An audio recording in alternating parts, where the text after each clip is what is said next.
ووالدينا وأهلنا وجيراتنا.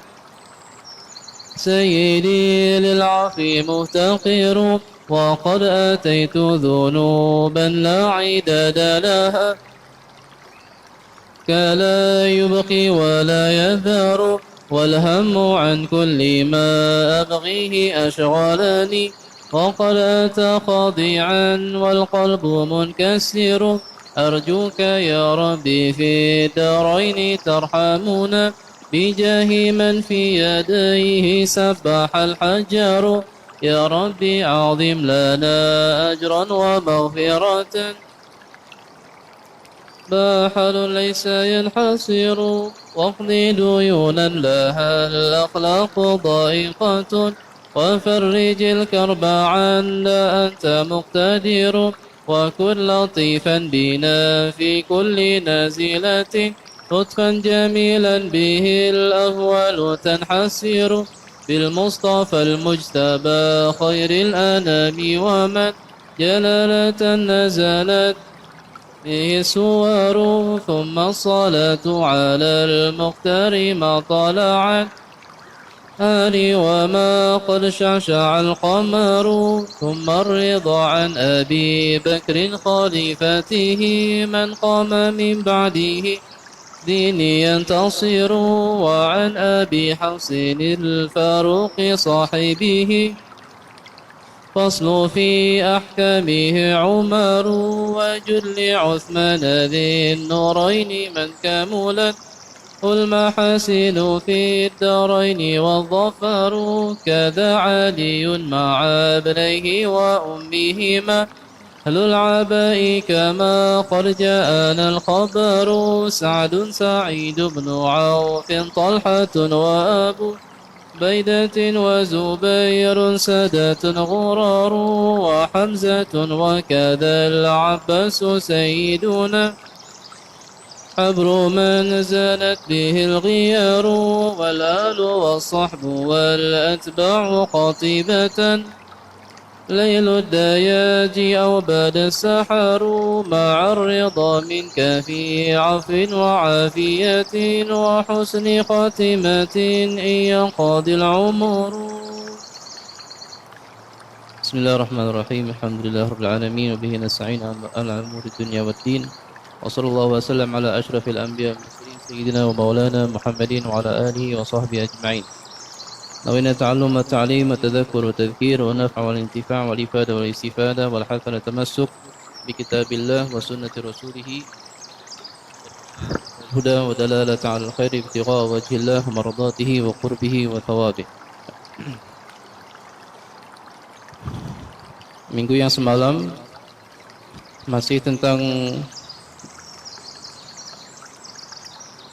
salah satu dosa di lidah, yaitu tentang ghibah dan namimah.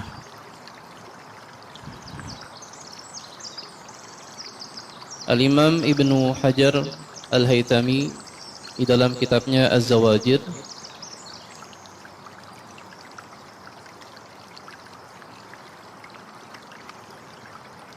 yang mana kitab tersebut pengarangnya Imam Ibnu Hajar mengkhususkan isinya semua pembahasan tentang dosa-dosa besar.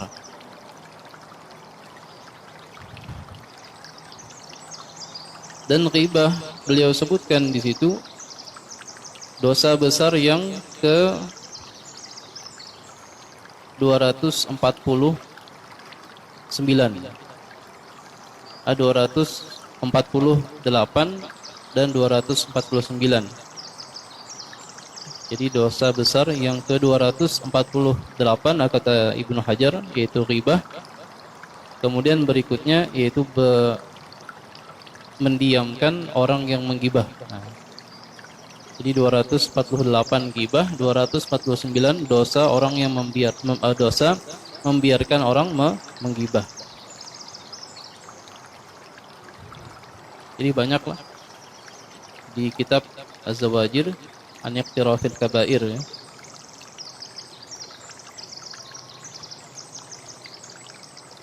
Ada juga dosa besar yang di dalam hati, kata beliau.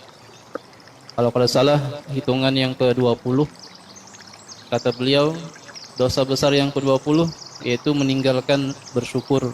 Jadi termasuk dosa besar kada bersyukur kepada Allah Ta'ala.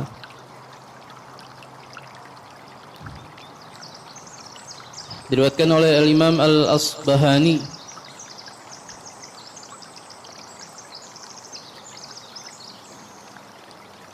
al-ghibatu wan namimatu yahuddanil iman kama ya'didu ar-ra'i asy-syajarah.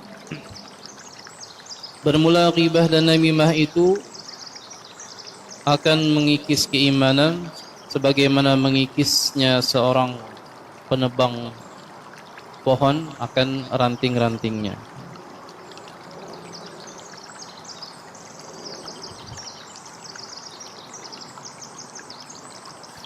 Di zaman Rasulullah sallallahu alaihi wasallam, seperti yang diriwayatkan oleh Imam Ibnu Hibban daripada Sayyidina Abi Hurairah radhiyallahu an,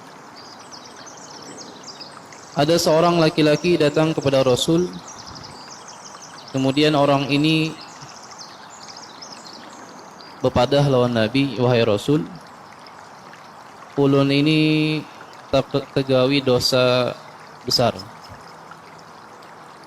dan ulun ada saksinya, yaitu dosa berzina disebutkan.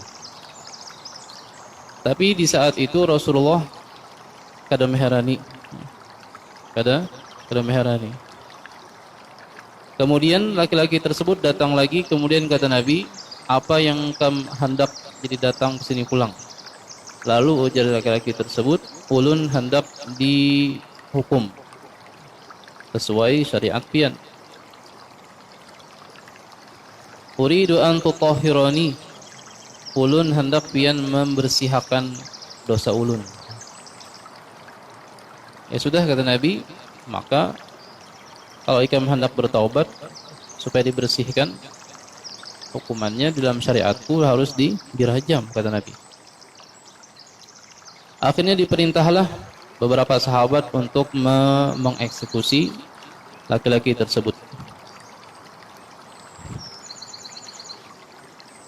Sampai banyak disaksikan orang. Kemudian dalam keadaan yang dirajam itu ada sahabat yang lain, ya, bepanderan berdua. Pas kawan, ya kah? Pemanderan juga, ya. Jadi pas saya connect-nya. Apa ujar berdua sahabat ini? Coba lihat itu. Orang nang di rajam ini siannya, ya, akunnya bepadah mengakui dosa nih. Nah, sampai dirajam seperti rancak kita menghamput anjing pakai batu. Ya, ini menguya nih. Lalu Nabi mengetahui hal tersebut, pasal kata Rasulullah sallallahu alaihi wasallam. Tapi Rasul mendiam aja. Tapi Rasul tahu ada dua sahabatnya yang sedang menguya sahabat yang dirajam tadi. Kemudian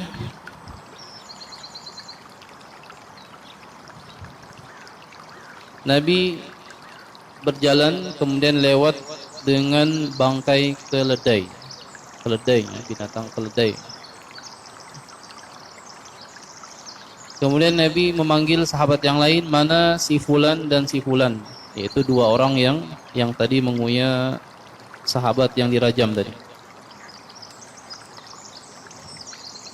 Kewakan datang berdua, ya kah? Nahnu bin Naqqar ya Rasulullah, kami tadi dari gawian kami manu batu.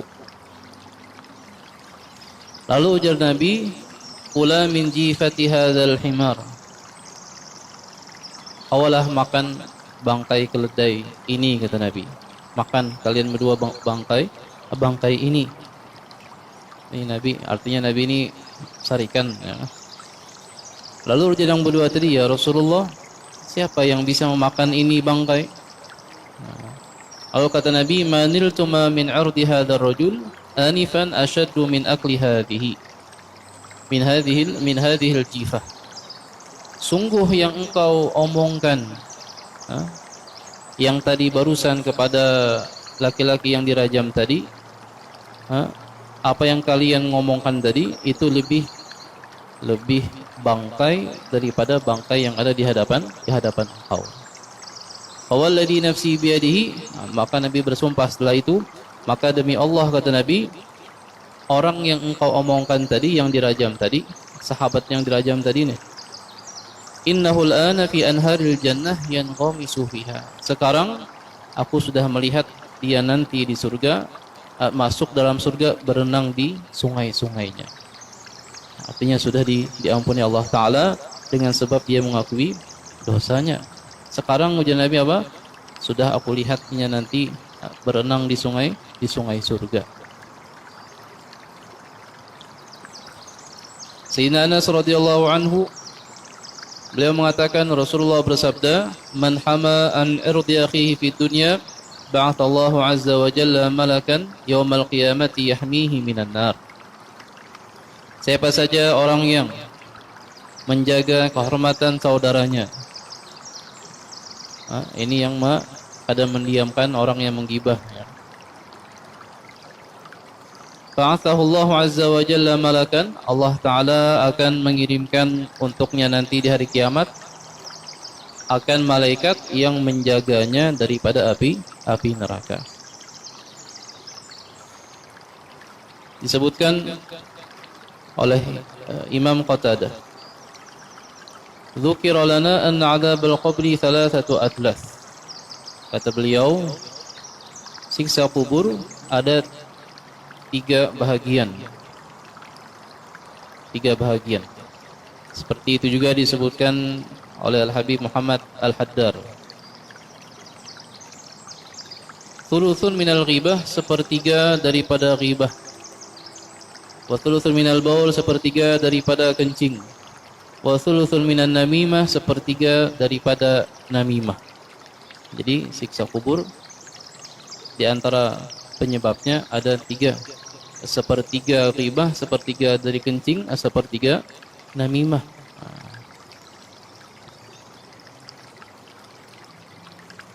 Seperti yang diriwayatkan daripada Imam Ibn Hibban daripada Sayyidina Abi Hurairah radhiyallahu anhu, kata beliau, kunna namshi ma'a Rasulillah, kata Sayyidina Abu Hurairah, kami dulu pernah berjalan bersamaan lawan Nabi. Kami lewat dengan TPU, tempat pemakaman umum. Ada dua kubur, Nabi berdiam di situ. Kemudian Nabi kami lihat wajahnya berubah, dan gemetar. Lalu kami katakan, wahai Rasul, malaka ya Rasulullah, apa yang membuatmu seperti ini wahai Rasul? Lalu kata Nabi, ama tasma'una ma asma', kalian kadang mendengarkah apa yang aku dengar? Apa ya wahai Rasul yang kau dengar? Yang pian dengar apa? Kata Nabi, hadani rajulani yu'adzabani fi quburihima 'adzaban syadida fi dhanbin hayyinin. Dua orang yang di bawah kita di kuburan ini sedang disiksa dengan siksaan yang dahsyat. Idam bin hayyinin, pada dosa yang remeh di mata manusia. Maksudnya yang remeh di mata manusia, tapi sungguh besar di sisi Allah Ta'ala. Lalu Nabi menyebutkan, ahaduhuma la yatanazzahu minal baul, salah satu keduanya la yatanazzahu minal baul, tidak bersih ketika kencing, ketika bekami kada bersih, ya kan? Untung bekami habis keluar langsung kancing selawar, tutup tapihnya, pasang selawar. Nah ini belum tiis, ya. Di mata manusia, ya, seakan remeh aja, ya. Padahal di sisi Allah Ta'ala ini termasuk yang menyebabkan mendapat siksa kubur, ya kan? Kalau di zaman Nabi yang dibersihkan cuma ya kemaluan, kami kemudian diurut, didehemakan, ya, seperti istiis, ya kan? Hanya dibasuh, tempatnya langsung di tanah zaman sahabat. Jadi kedada yang bersih tempatnya itu kedada. Tapi di zaman kita, maka yang wajib dibersihi dua, ya kan? Kemaluannya lawan tempat inya bekami. Yang ada perancingan, ada disiram. Maka itu kewajiban di zaman setelah itu. Karena kalau bekami saja, ya, tempatnya kada dibersihkan, orang yang masuk setelah kita, mungkin tapihnya tegepak, ya, bajunya terkena. Nah ini yang menanggung dosanya yang bekas kita di awal. Maka kewajiban kita membasuh kemaluan lawan basuh tempatnya. Kemudian kata Nabi, wa kana al-akhar yu'dhin nasa bilisanihi wa yamshi bainahum bin namimah. Yang kedua, orang itu disiksa dengan sebab dia namimah. Namimah ma'adu wasah, memfitnah, ya kan? Antara dua orang yang baik-baik aja kemudian diadunya, perkelahian orang. Tahu sudah sahabat Nabi, seikung kada bersih kami, kemudian seikung ketujuh madu orang, ya kan? Fada'a bi jaridataini min jaridi takhli faja'ala fi kulli qabrin wahidatan. Qulna wa hal yanfa'uhum dhalik? Qala na'am yukhaffafu 'anhuma ma damata ratbatain. Lalu kata Nabi, ambilkan dua buah pelapah kurma, maka jadikanlah di tempat kubur yang laki-laki tadi. Pelapah yang hanyar, ya, yang masih basah, sebuting. Kemudian kata sahabat, kami katakan, apakah ada manfaatnya wahai Nabi? Maka kata Nabi, na'am, iya. Yukhaffafu anhuma, supaya meringankan azab kepada keduanya, madamata ratbataini, selama keduanya masih basah. Nah, jadi mandak kembang, ya kan? Nah, itu meringankan orang di dalam kubur apabila dia disiksa. Ini dalilnya, ya kan? Mandak kembang. Tahwamlah menanam pohon, ya kan? Jadi hidup terus, ya Allah.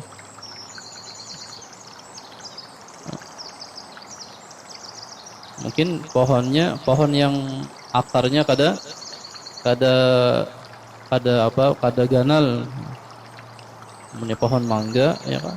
Kita Nabi di atas kuburan, kesian pulang, ya, akarnya sampai ke bawah.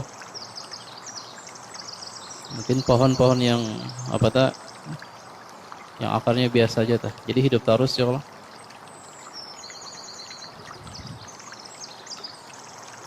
Dan namimah Allah Ta'ala sebutkan dalam firman-Nya, hamazin masya'im binamim. Celaan terhadap orang yang namimah, kata Allah Ta'ala, hamazin masya'in binamim. Orang yang mengadu orang dengan namimah. Wala tuti' kulla halafin mahin hamazin masya'in binamim. Dalam ayat yang lain, wailul likulli humazatil lumazah. Celaka bagi orang yang menggibah kemudian yang bernamimah.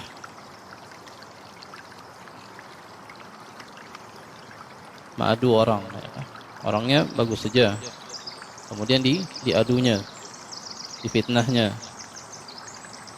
entah dasar apa, wallahu alam, tergantung masing-masing, ya. Terkadang orang itu punya tujuan masing-masing.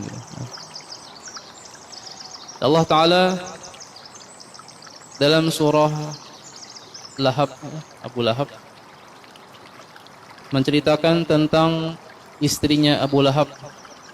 Tabbat yada Abi Lahabin wa tab, ma aghna anhu maluhu wa ma kasab, sayasla naran dzata lahab, wa imratuhu hammalatal hatab.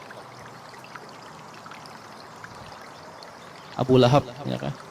Abu Lahab ini ngarannya Abdul Uzza. Abu Lahab itu cuma kunyah saja, gelar. Artinya orang yang bernyala-nyala. Lahab itu yang bernyala-nyala. Ketika di dunia, maksud daripada bernyala-nyala itu saking muhanya bersinar, bagus, maka disebut dengan Abu Lahab. Jadi bungas orangnya, disebut Abu Lahab. Tapi Allah Ta'ala katakan di Quran, di neraka pun disebut dengan Abu Lahab. Artinya yang bernyala-nyala juga, tapi bernyala-nyalanya di api neraka.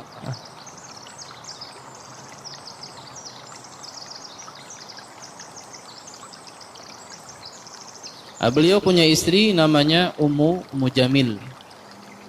Kunyahnya atau gelarnya Ummu Jamil. Artinya ibu yang cantik, Ummu Jamil. Maka disebut Ummu Jamil. Ngarannya Arwa, ya. Arwa. Jadi istrinya Abu Lahab ngarannya Arwa. Tapi dua-duanya syadidal adawati di Rasulullah sallallahu alaihi wasallam. Sangat-sangat memusuhi lawan Nabi, dua-duanya. Hammalatul Hatab, istrinya Abu Lahab, pembawa kayu bakar. Kayu bakar. Maksud kayu bakar, sebagian mufassir mengatakan yaitu senang berbuat namimah. Jadi diibaratkan dia itu membawa kayu kepada orang A misalnya, kemudian membawa lagi kayunya kepada orang B supaya terbakar. Nah, jadi membakar dari segi apa? Supaya orang sarikan, antara dua ini sarikan, maka disebut hammalatul hatab, pembawa kayu bakar. Kemudian yang lain mengatakan bahwasanya memang istrinya Abu Lahab membawa kayu-kayu, kemudian diletakkan di jalan Rasul yang biasa beliau jalani bersama para sahabatnya. Kemudian dia letakkan di jalan-jalan itu. Tapi meskipun seperti itu, Nabi seperti berjalan digantikan dengan kapas. Disebutkan digantikan dengan kapas. Meskipun diandaki ranting-ranting tajam-tajam, ya, tapi berubah menjadi kapas.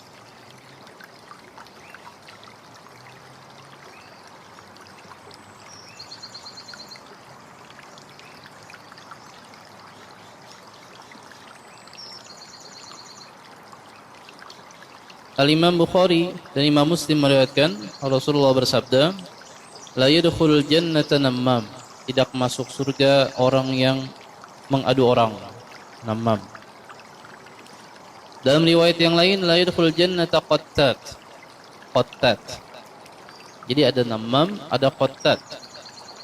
Bedanya kalau an-nammam orang yang pertama kali mengadu. Kemudian ada yang mendengar ini pulang menyampaikan juga kepada orang yang diadu, maka disebut qattat. Ini sudah kedua, ya. Sudah cabangnya, bahasa itu. Jadi qattat. Diriwayatkan, dikisahkan daripada Hammad bin Salamah.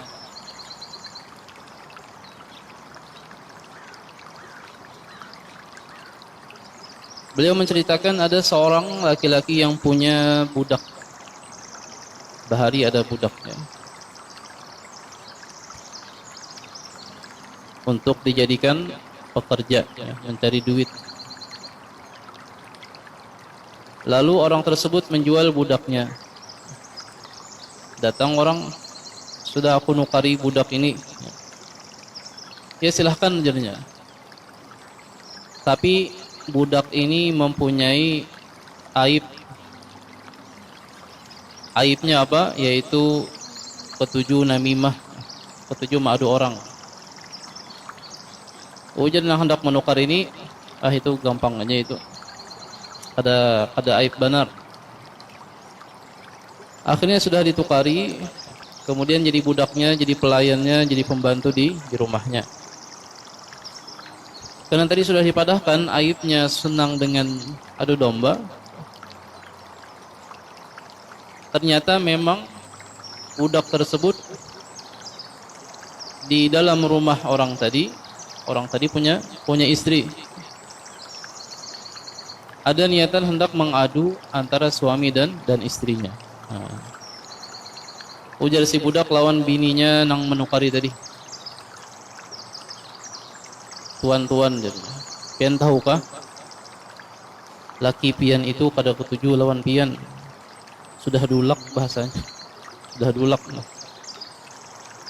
Pian hendaklah supaya laki pian itu sayangnya bertambah. Bahanyar sayangnya. Ujar si bininya, "Naam, iya. Ulun tahu caranya." Caranya, ujar si budak tadi nih. Pian bawa alat cukur. Kemudian ambil bulu janggutnya di bawah. Janggut ya. Pas hendak guring. Ambil, simpan karena bulu janggutnya. Jadi bulu janggut diambil kisahnya hendak menambah sayang laki nih. Bulu janggut diambil. Kemudian si budak tadi datang pulang kepada lakinya. Dipadahinya pulang, "Tuan-tuan, inna mra'ataka takhadanat, yakni ittakhadat khalilan."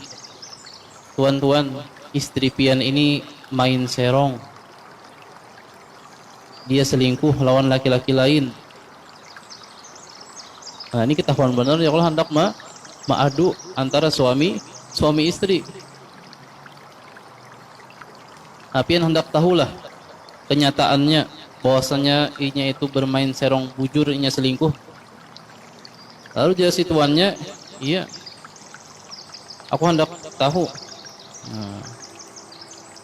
Ujar si budak tadi, "Pian malam ini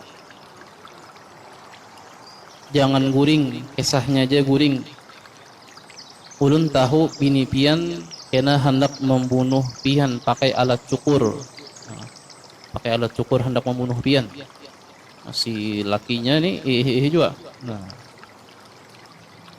yang tadi si bininya datang sudah membawa alat cukur. Tujuannya tadi hendak menambah sayang laki. Kemudian si laki tadi dipadahi apa? Dipadahi budaknya bahwasanya bini pian hendak membunuh pian pakai alat cukur. Datang si bininya, ya kan? Hendak mencukur bulu janggutnya. Si laki menyangka hendak membunuhinya. Langsung diambil alat cukurnya, kemudian dibunuhnya bininya. Jadi nang laki membunuh bini. Jadi terbalik nih, laki membunuh bini. Lalu datanglah tersebar kan sudah, inilah Pak, bininya meninggal. Datang keluarga bini. Ada terima keluarga bini. Karena mati bininya itu dibunuh. Akhirnya keluarganya pun membunuh lakinya. Keluarganya membunuh lakinya. Keluarga si laki kada terima, akhirnya keluarga laki dan keluarga bini berbunuhan. Akhirnya ya tadi berbunuhan. Waqa'al qitalu bainal fariqain. Gara-gara apa? Gara-gara budak yang mengadu tadi. Akhirnya keluarga istri suami kebunuhan, keluarga laki keluarga bini berbunuhan. Sebab apa? An-namimah tadi, budak yang gemar mengadu orang. Nah, jadi disebutkan bahwasanya gawian mengadu orang itu lebih kejam daripada gawian dukun. Ya. Dukun hendak memisah orang ada sehari 2-3 hari dulu, ya kan? Hanya kawainya. Munnya madu orang sehari, pada sampai sehari, ya awalnya sudah memisah orang.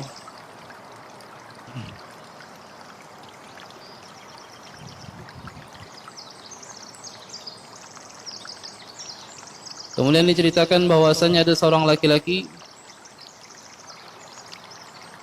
mendatangi Sayyidina Bilal. Sayyidina Bilal bin Abi Burdah, lain Sayyidina Bilal bin Rabah lain.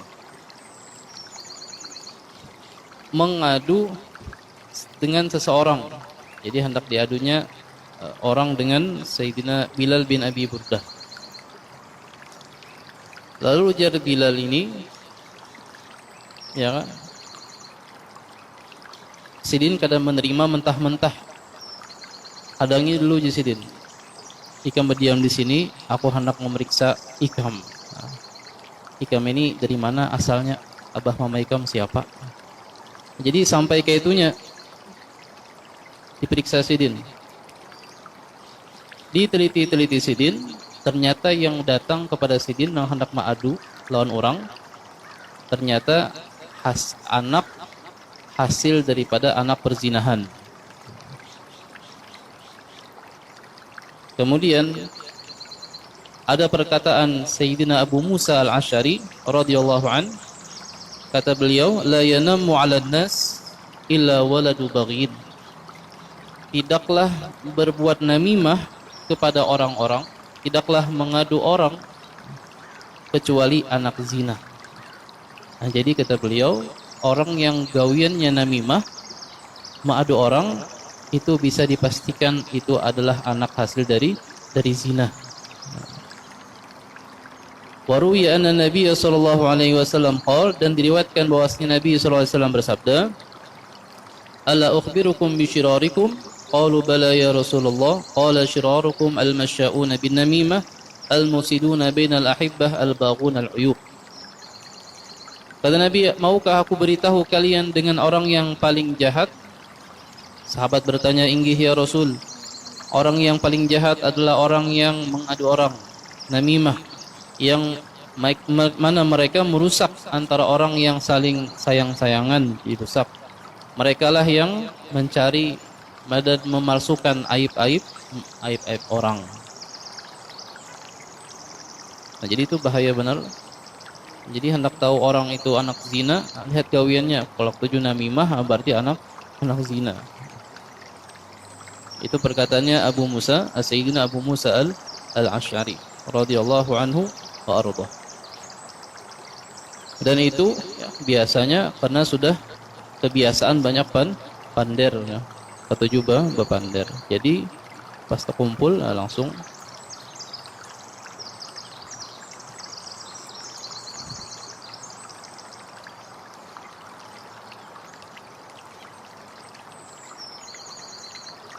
kemudian kita sebagai orang yang misalnya ya kan terkena musibah itu, kita yang diadu orang misalnya, atau yang diprotes orang atau disambat orang, ya kita karena sudah tahu ilmunya ya maka kita biarkan aja ya kan. Ada yang menggibah orang, ada yang menggibah kita misalnya, ya, terima aja sudah ya kan.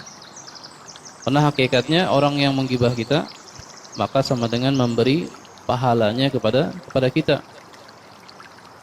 Disebutkan bahwasanya orang yang menggibah orang lain maka sebanyak 70 salatnya yang wajib diberikan kepada orang yang digibahnya. Nah, jadi banyak benar 70 sembahyang yang wajib diberikan kepada orang yang digibahnya. Misalnya ibadahnya kededa, maka dosa yang digibahnya dijulung kepada yang menggibah. Jadi pada hakikatnya itu bagus ya disambati orang, karena dapat pahala secara gratis, ada uyuh. Ada juga kisah ya kan? Ada namanya Al-Imam Ibnu Sina ya, Ibnu Sina pakai sin, kada pakai zai, kada Ibnu Sina. Beliau ini orangnya kada banyak pander. Suatu hari beliau naik kuda, singgah di pohon, membawa jerami lawan rumput, gisan makan kuda, lawan membawa bekal sidin. Sidin makan, benaung di pohon, kuda sidin pun diberi makan sidin juga. Karena kan kuda ini sudah membawa sidin, jadi harus diberi makan juga. Datang orang pakai himar ini keledai. 4 juga benaung di tempatnya Imam Ibnu Sina. Yang disebut Ibnu Sina ini adalah dokter pertama dalam Islam, ya. Bapak dokter dalam Islam, ya. Kemudian umpat jua meandak keledainya behigaan lawan kudanya Ibnu Sina, ya kan? Tujuannya supaya apa? Keledainya makan rumputnya rumputnya si kuda tadi juga. Lalu Raja Ibnu Sina, jangan jauhakan keledai ikam, jangan parak-parak lawan kudaku, karena ditendangnya. Jauhakan. Tapi ujar si ampun keledai, berdiam aja. Kada dihiraukannya. Akhirnya ada lawas ditendangnya, kuda menendang keledai tadi sampai ke silahu batisnya si keledai. Ujar si ampun keledai, pian harus tanggung jawab ganti rugi. Lalu Ibnu Sina berdiam aja. Ayo pian ganti rugi, artinya keledai ulun ke silahu hendak burut, di mana burutnya, ya. Ujar Ibnu Sina berdiam aja. Kalau menyiapkan berdiam aja, ayo sudah kita ke hakim, ke qadhi, supaya dapat tanggung jawab ini. Dia dapatkan ke qadhi, Imam Ibnu Sina juga umpat juga ke pengadilan, tapi sidin selama itu beliau berdiam aja. Ujar si hakim, ada apa nih masalah? Ini sidin bisi kuda menendang keledai ulun. Ujar si hakim, bujurkah Ibnu Sina? Sidin berdiam aja. Berdiam aja juga sidin. Bujurkah, ajar hakim nih? Ibnu Sina berdiam aja.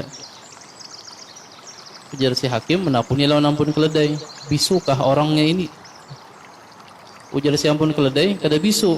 Tadi bu pandai aja. Ujar si hakim, bujurkah tadi ampun kuda itu menendang keledainya ini? Imam Ibnu Sina berdiam aja sidin. Bisukah orang ini? Ujar si hakim lawan ampun keledai. Ada bujuran tadi bu pander. Nah, apa panderannya? Tadi panderan inya, jauhakan kuda ikam dari apa? Jauhakan keledai ikam dari kudaku, jangan parak-parak lawan kuda karena ditendangnya. Itu pandernya. Nya kada bisu bu pander. Si hakim nih ketawa sidin, ya kah, ngakak guna ketawa sidin, ya kah, bujur. Jadi hakim nih, masya Allah, Ibnu Sina cukup berdiam aja, jelas hukumnya sudah, ya kah, bahwasanya yang salah itu nang ampun keledai. Jadi Imam Hakim ini mengakui benar dasar bujur pintar benar Ibnu Sina ini. Ada banyak pandai sini berdiam aja, tapi kebenaran jelas bahwasanya yang salah itu ampun keledai. Kemudian diceritakan daripada Al-Imam Al-Hasan Al-Basri, Al-Hasan bin Yasar Al-Basri. Beliau ini didatangi seseorang kemudian mengatakan, wahai Abu Sa'id. Jadi Imam Hasan Al-Basri punya kunyah namanya Abu Sa'id. Pian tahulah bahwasanya ada orang yang datang ke majlis pian. Tujuannya kada mencari ilmu tapi hendak mencari aib pian. Lalu kata Imam Al-Hasan Al-Basri, biasa aja.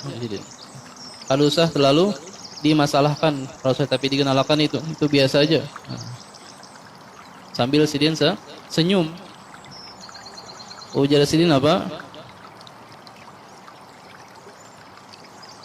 Ikam tahulah sidin, Allah Ta'ala yang maha mencipta, yang maha menghidupakan, maha mematikan hambanya, ada selamat daripada lidah manusia.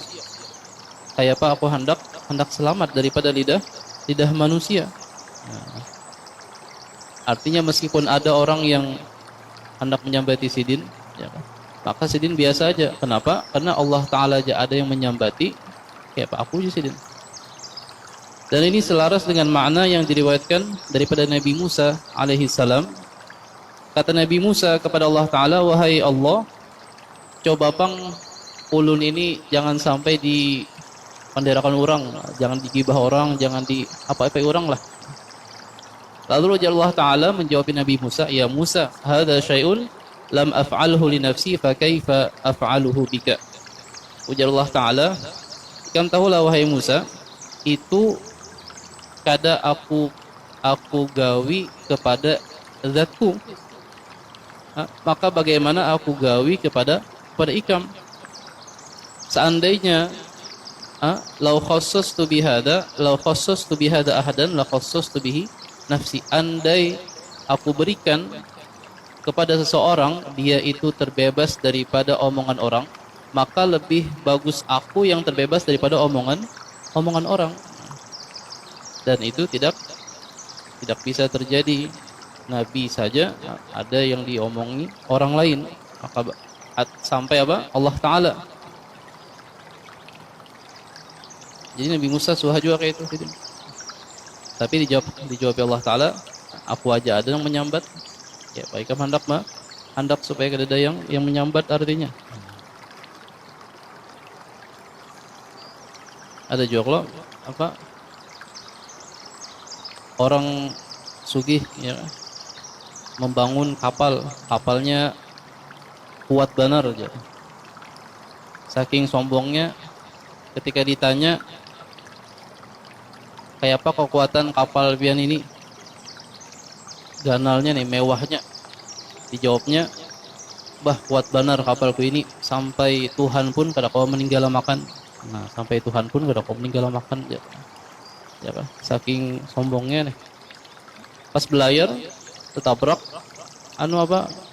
es batu di tengah laut, bongkahan es, pecah kapalnya terbagi dua. Itu kisahnya apa? Bosnya Titanic. Nah itu. Jadi bosnya yang menciptakan Titanic itu kayak itu kisahnya aja. Ditakuni orang, siapa kuat kapalnya biar nih? Artinya sampai Tuhan pun kada kau meninggal makan. Akhirnya tertabrak bongkahan es, pecah terbagi dua. Ada juga ya kalau apa? Bubuhan remaja nih yang hendak tulak pakai mobil. Ujar mamanya, ingat-ingat lawan Tuhan artinya supaya aman. Ujar bubuhannya, munnya Tuhan hendak umpat, sasak pang sudah hajar, kecuali di bagasi jar. Nah, sudah kan di bagasi. Akhirnya apa? Motornya tabrak, hancur, kecuali bagasi yang kada hancur. Bagasi yang kada hancur. Kan, artinya Tuhan aja tak banyak nang ya tadi yang menguya tadi. Nah.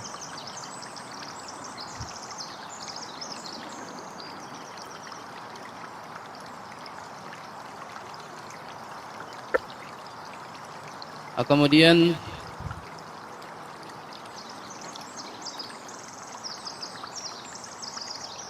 riwayat yang lain lah daripada Imam Bukhari. Wallahu a'lam bishawab. Mudah-mudahan kita diampuni oleh Allah Ta'ala dosa-dosa kita, dosa kedua orang tua kita, dosa guru-guru kita, dikabulkannya segala hajat kita dunia dan akhirat, diberikannya kita husnul khatimah indal maut. Amin Allahumma amin ala hadhihi wa ala kulli salih wa ala hadratin nabi al-Fatihah. A'udzu billahi minasyaitonir.